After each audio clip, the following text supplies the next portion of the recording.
So I'm going to go ahead and do part 3. Again, I am reading from Arthur Kemp's great work, The March of the Titans. I highly recommend you purchase the book. I will put a link to the Kindle version down in the comments, and I'll pin it to the top so that it's easy to find. For centuries, the stone statues on Easter Island in the Pacific Ocean have baffled historians. But the great Scandinavian explorer and authority Thor Heyerdahl, in his book Aku Aku, The Secret of Easter Island, uncovered astonishing facts about the island and the ancestors of the people on the island. Sadly, Heyerdahl's discoveries have been largely ignored by historians, primarily because of the racial implications they carry. Heyerdahl discovered, as is detailed in the book mentioned above, that the leading family on Easter Island to this day has a familial propensity for red hair, fair skin, and thin noses.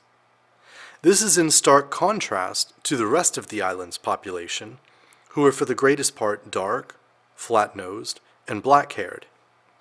The red-haired people on Easter Island today claim descent from a white people known as the Long Ears, so called because they wore large earrings which elongated their earlobes, and who arrived on the island by boat at some stage in history, the exact date of which is unknown. According to the oral tradition of the red-haired descendants on Easter Island, who are now of mixed descent, these first red-haired white people on the island set up a kingdom under one Hotu Matua. These white settlers then created buildings, and as part of their construction work, carved and set up the famous stone statues, which all have long ears and long noses, again in vivid contrast to the flat-nosed natives. The stone statues have been dated at approximately 1,600 years old, meaning that the settlement of the island by these mysterious red-haired whites must have occurred around the year 500 AD. Now I just want to interject, that doesn't necessarily logically follow. They could have arrived before that, but they were there by at least 500 AD. They could have been there before, and maybe that's roughly the time when they decided to erect these statues, but the people themselves may have gotten there earlier. So trying to date their arrival by the time the statues were erected would be like trying to estimate when Western Europeans arrived in America based on something arbitrary like when the Twin Towers were put up or something like that. But in any case, they were at least there by 500 AD. All the while, the tradition goes, the red-haired long ears used the dark-skinned native inhabitants of the island, who they called short ears, as labor. According to the legend, the white long-eared people were an energetic people who always wanted to work, and the short ears had to moil and toil and help them make the walls and statues, which led to jealousy and dissatisfaction. The long ears' last idea was to rid the whole of Easter Island of superfluous stone, so that all the earth could be cultivated. This work was begun on the Poike Plateau, the easternmost part of the island, and the short ears had to carry every single loose stone to the edge of the cliff and fling it into the sea. This is why there is not a single loose stone on the grassy peninsula of Poike today, while the rest of the island is thickly covered with black and red scree and lava blocks.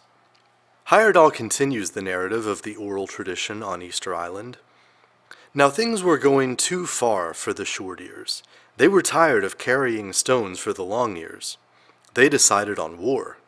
The long ears fled from every other part of the island and established themselves at the easternmost end, on the cleared Poike Peninsula. Again, it's possible I'm pronouncing some of these words wrong. It's spelled P-O-I-K-E. I'm just saying Poike because I don't know how else to say it. Under the command of their chief, Iko, they dug a trench nearly 2 miles long, which separated the Poike Plateau from the rest of the island. This trench they filled with a great quantity of branches and tree trunks till it was like a gigantic, far-flung pyre, ready to be set on fire if the short ears on the plain below tried to storm the slope leading to the plateau. But one of the long ears had a short-eared wife. Her name was Moko Pingay, and she was living up on Poike with her husband. She was a trader, and had arranged a signal with the short ears down on the plain. When they saw her sitting, plaiting a large basket, the short ears were to steal in a long line past the place where she sat.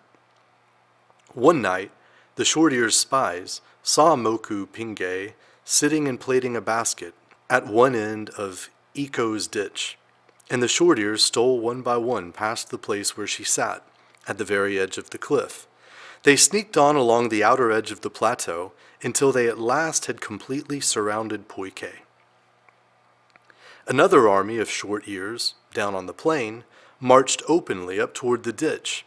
The unsuspecting long ears lined up to face them and set fire to the whole pyre. Then the other short ears rushed forward from their ambush, and in the bloody fight which followed, all the long ears were burned in their own ditch. Sounds like quite a holocaust. Only 3 of the long ears succeeded in leaping through the fire and escaping.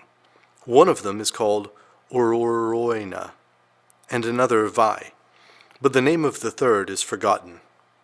They hid in a cave which the inhabitants can point out to this day.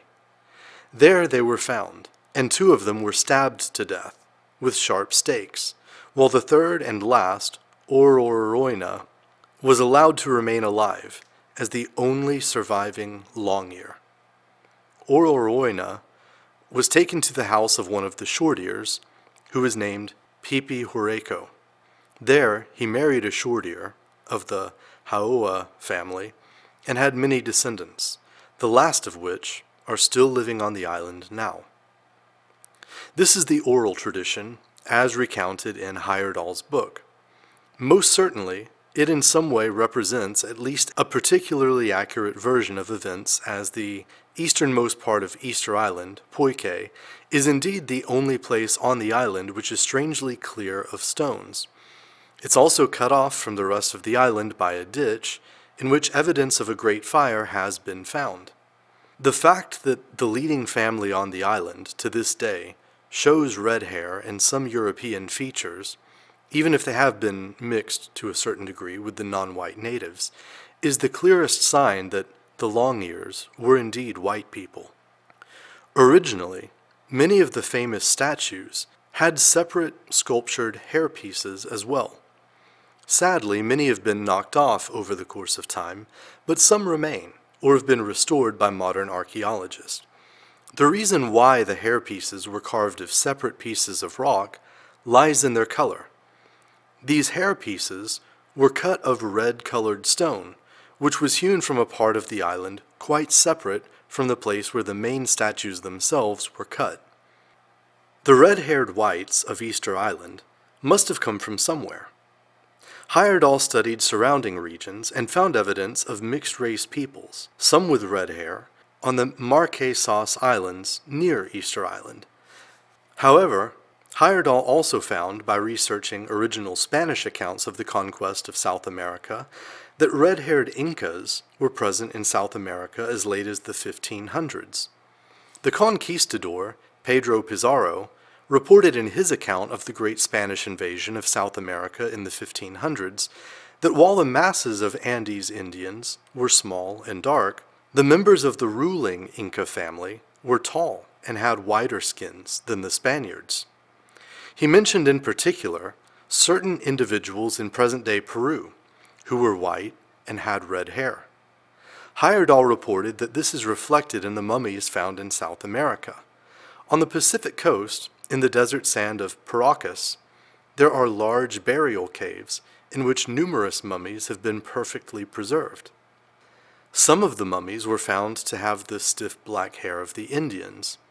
Others, which have been kept in the same conditions, have red, often chestnut-colored hair. Silky and wavy, as found among Europeans, they have long skulls and remarkably tall bodies. Hair experts have shown by microscopic analysis that the red hair has all the characteristics that ordinarily distinguish a Nordic hair type from that of Mongols or American Indians. Now, there are some other very interesting things about some of the skulls, the Paracas skulls, that I'm not going to get into in this video, but I am aware of them and I will talk about that in the future. Pizarro asked who the white-skinned redheads were. The Inca Indians replied that they were the last descendants of the Viracochas, who were a divine race of white men with beards. They were so like the Spanish that the Incas thought the Europeans were the Viracochas, who had come sailing back across the Pacific. According to the principal Inca legend, the sun god, Kon-Tiki Viracocha, had taken leave of his kingdom in present-day Peru and sailed off into the Pacific with all his subjects. When the Spaniards came to Lake Titicaca up in the Andes, they found the mightiest ruins in all South America, Tiahuanaco. They saw a hill reshaped by man into a stepped pyramid, classical masonry of enormous blocks, beautifully dressed and fitted together, and numerous large statues in human form. They asked the Indians to tell them who had left these enormous ruins. The well-known chronicler, Cieza de Leon, was told in reply that these things had been made long before the Incas came to power. They were made by white and bearded men like the Spaniards. The white men had finally abandoned their statues and gone with their leader, Kon-Tiki Viracocha, first up to Cuzco and then down to the Pacific. They were given the Inca name of Viracocha, or sea foam, because they were white-skinned and vanished like foam over the sea. The Spaniards recorded that the ruling Inca families called themselves Orejones, or long ears, in contrast to their subjects. Pizarro pointed out that it was especially the long ears who were white-skinned. On Easter Island, tradition has it that the long ears came from over the sea. Their first king had long ears when he reached the island in a seagoing vessel. This ties in well with the completely separate Inca legend, which says that Kon-Tiki Viracocha had long ears when he sailed off westward across the sea. Heyerdahl's pioneering work shows that, drawing upon a number of different evidential strands, red-haired South American mummies, red-haired people on Easter Island, and Inca legends, it is highly likely that a group of white racial types were present in the area in pre-Columbian times. These early whites, possibly linked to Canary Island Guanches, swept across the Atlantic Ocean, settled and built cities and civilizations in South America, and then spread out into the Pacific Islands, or so the evidence argues.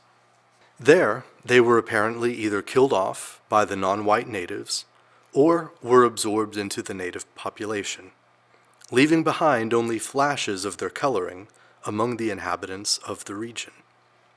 The mysterious long-eared and red-haired statues of Easter Island and some of the great ruined cities in South America appear then to be the legacy of lost white migrations. It is from these ancient people that the legends of white and bearded gods, which pervade Inca and Aztec mythology, appear to originate. So you can see now, hopefully, that there is a lot of evidence for white migrations into the Americas long before Columbus, and possibly even before the so-called Native Americans.